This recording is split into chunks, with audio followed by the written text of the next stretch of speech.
देखिए आज का पहला क्वेश्चन है, स्पेशल इफेक्ट वाला पहला ट्रांसपेरेंट वॉकवे ग्लास ब्रिज किस देश में आरंभ किया गया है। तो देखिए ये चीन के अंतर्गत आरंभ किया गया है। ऑप्शन आपको जो फर्स्ट दे रखा है, चीन के अंतर्गत स्पेशल इफेक्ट वाला पहला ट्रांसपेरेंट वॉकवे ग्लास ब्रिज आरंभ किया गया है।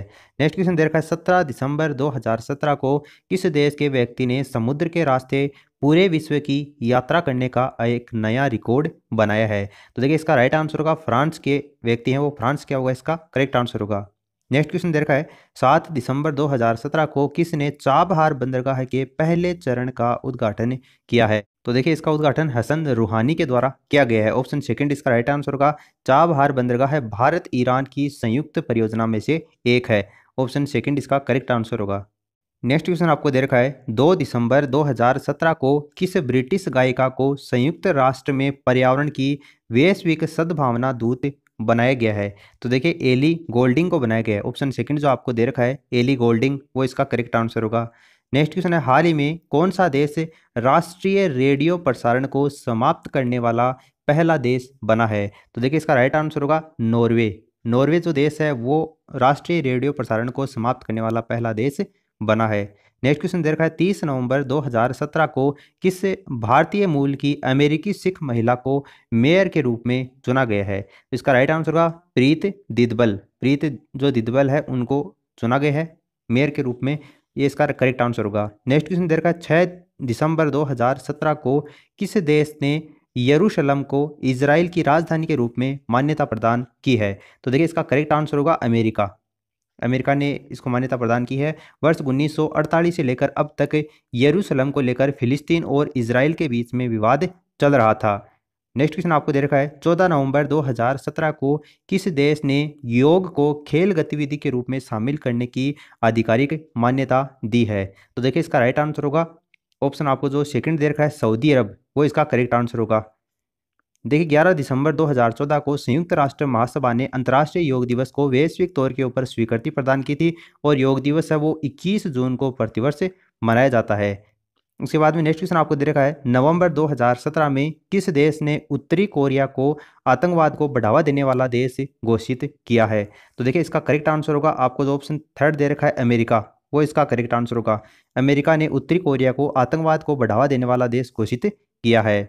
नेक्स्ट क्वेश्चन दे रखा है, 1 अक्टूबर 2017 को कैटलोनिया प्रांत ने अपने किस देश से अलग होने के लिए जनमत संग्रह कराया है। देखिए इंपॉर्टेंट क्वेश्चन है, इसका राइट आंसर होगा स्पेन। स्पेन से अलग होने के लिए कैटलोनिया प्रांत है उसने अपना एक नया अलग देश है वो बन गया है और इसने जनमत संग्रह करवाया था, तो स्पेन से ये अलग हुआ है।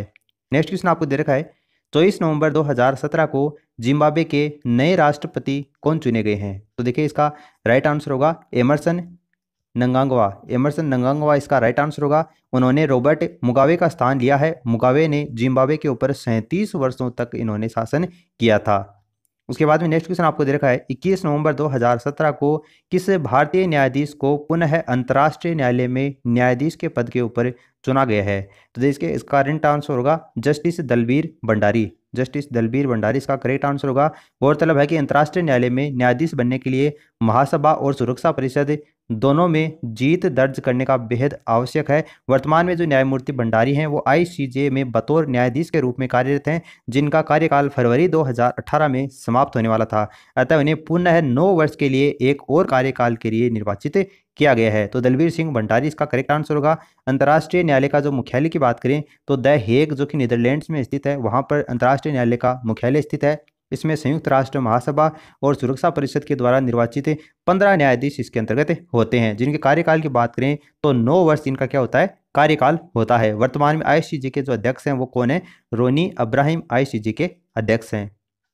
नेक्स्ट क्वेश्चन आपको दे रखा है, 26 नवंबर 2017 को किस भारतीय महिला को विश्व स्वास्थ्य संगठन यानी कि वर्ल्ड हेल्थ ऑर्गेनाइजेशन WHO का उप महानिदेशक चुना गया है। तो सौम्या स्वामीनाथन को चुना गया है। ऑप्शन सेकंड क्या होगा इसका करेक्ट आंसर होगा। WHO के उप महानिदेशक के रूप में सौम्या स्वामीनाथन को चुना गया है।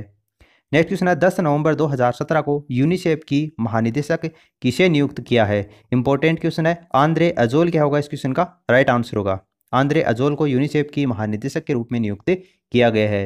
नेक्स्ट क्वेश्चन आपको दे रखा है 13 दिसंबर 2017 को इस्लामिक सहयोग संगठन यानी कि OIC का आयोजन कहाँ पर किया गया? तो देखिए इसका आयोजन इस्तांबुल के अंतर्गत किया गया था। इस्तांबुल इसका राइट आंसर होगा।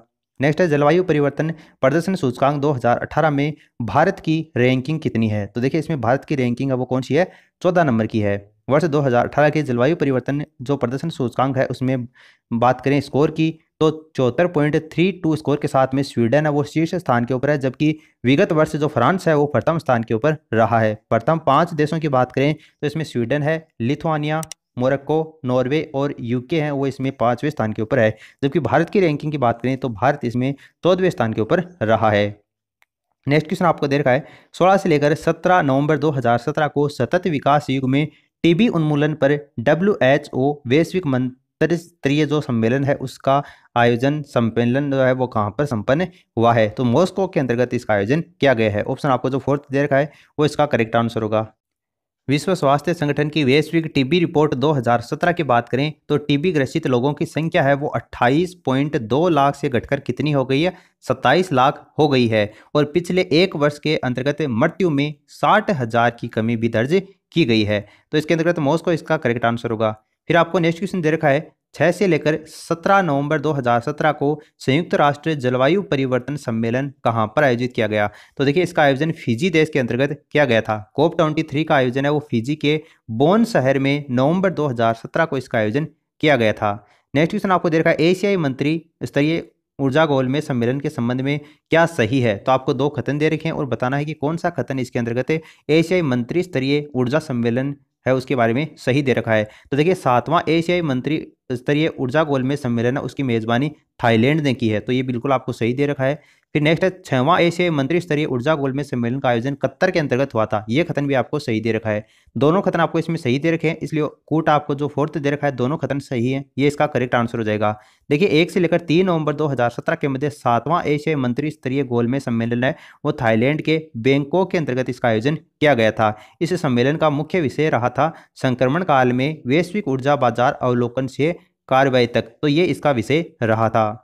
नेक्स्ट क्वेश्चन आपको दे रखा है 27 अक्टूबर 2017 को कैटलोनिया ने खुद को स्पेन से आज़ाद घोषित किया, इससे संबंधित तथ्यों के ऊपर प्रकाश डालिए। आपको 2 कथन दे रखे हैं और नीचे दिए गए कूट के आधार पर चयन करके बताना है। तो देखिए आज़ादी के लिए जनमत संग्रह वो 1 अक्टूबर 2017 को कराया गया था, बिल्कुल सही बात है।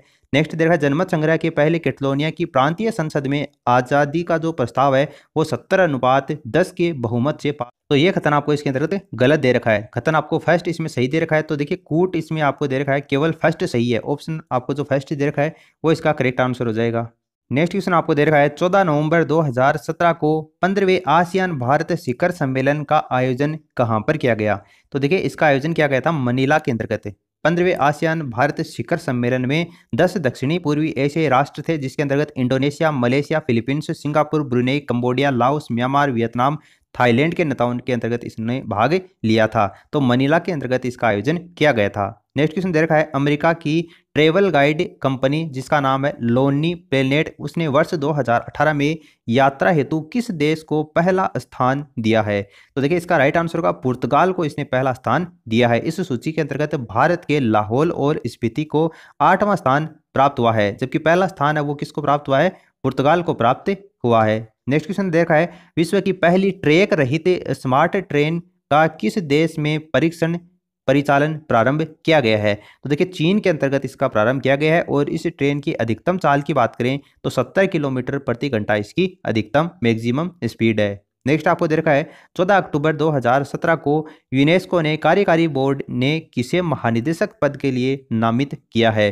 तो देखिए आंद्रे एजोल क्या होगा इसका राइट आंसर होगा। ऑप्शन आपको जो थर्ड दे रखा है आंद्रे एजोल ने बुल्गारिया की इरिना बोकोवा का स्थान लिया है। उल्लेखनीय है कि यूनेस्को की स्थापना है वो 16 नवंबर 1945 को इसकी स्थापना की गई थी और इसका मुख्यालय है वो फ्रांस का जो पेरिस शहर है वहां पर इसका मुख्यालय स्थित है।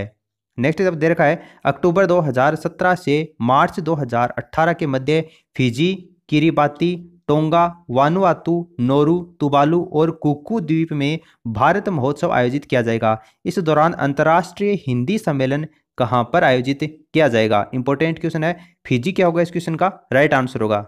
ठीक है, फिजी करेक्ट आंसर होगा इसका। नेक्स्ट देखा है 25 से लेकर 27 जून 2018 को 10वें ब्रिक्स शिखर सम्मेलन का आयोजन कहां पर किया गया? तो देखिए इसका राइट आंसर होगा जोहान्सबर्ग के अंतर्गत किया गया। 3 से लेकर 5 सितंबर 2017 के मध्य 9वें ब्रिक्स शिखर सम्मेलन का आयोजन जियामेन चीन के अंतर्गत किया गया था, जबकि 10वें ब्रिक्स शिखर सम्मेलन का आयोजन जोहान्सबर्ग के अंतर्गत किया गया। नेक्स्ट क्वेश्चन आपको दे रखा है 14 सितंबर 2017 को सिंगापुर की पहली महिला राष्ट्रपति के रूप में किसने शपथ ग्रहण की है? तो देखिए इसका राइट आंसर होगा हलीमा याकूब। हलीमा याकूब इसका करेक्ट आंसर होगा। इनका जो कार्यकाल की बात करें तो 6 वर्ष इनका कार्यकाल होगा और उन्होंने किसका स्थान लिया है? टोनी टोन का स्थान इन्होंने लिया है।